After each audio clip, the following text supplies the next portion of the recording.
বাংলার ভূমি পোর্টাল থেকে জমি জায়গার তথ্য কিভাবে রেড করবেন। দেখুন, প্রথমে বাংলার ভূমি পোর্টাল ওপেন করবেন। তারপর সাইন ইন অপশনে ক্লিক করবেন। তারপর এই রকম ইন্টারফেস আসবে। এখানে রেজিস্টার মোবাইল নাম্বার এন্ট্রি করবেন এবং এখানে পাসওয়ার্ড এন্ট্রি করবেন। তারপর ক্যাপচা বক্সে ক্যাপচা এন্ট্রি করে নেক্সটে ক্লিক করবেন। নেক্সটে ক্লিক করার পর মোবাইলে ওটিপি আসবে। ওটিপির ঘরে ওটিপি এন্ট্রি করে সাবমিটে ক্লিক করবেন। সাবমিটে ক্লিক করার পর পোর্টালে লগ ইন হয়ে যাবেন। তারপর এই হোম অপশনে ক্লিক করবেন। ক্লিক করার পর এই রকম ইন্টারফেস আসবে। এখানে কোড ওয়াইজ সিলেক্ট করবেন। তারপর জেলার নাম সিলেক্ট করবেন। জেলা সিলেক্ট করার পর ব্লকের নাম সিলেক্ট করবেন। তারপর মৌজার নাম সিলেক্ট করবেন।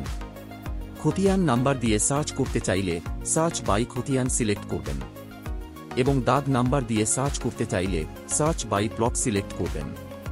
তারপর এখানে খতিয়ান নাম্বার অথবা দাগ নাম্বার এন্ট্রি করবেন। তারপর ক্যাপচা বক্সে ক্যাপচা এন্ট্রি করে ভিউ অপশনে ক্লিক করবেন। ভিউ অপশনে ক্লিক করার সঙ্গে সঙ্গে আপনার খতিয়ান বা দাগের তথ্য চলে আসবে। আরও এই রকম ভিডিও দেখতে চাইলে চ্যানেলকে সাবস্ক্রাইব করবেন।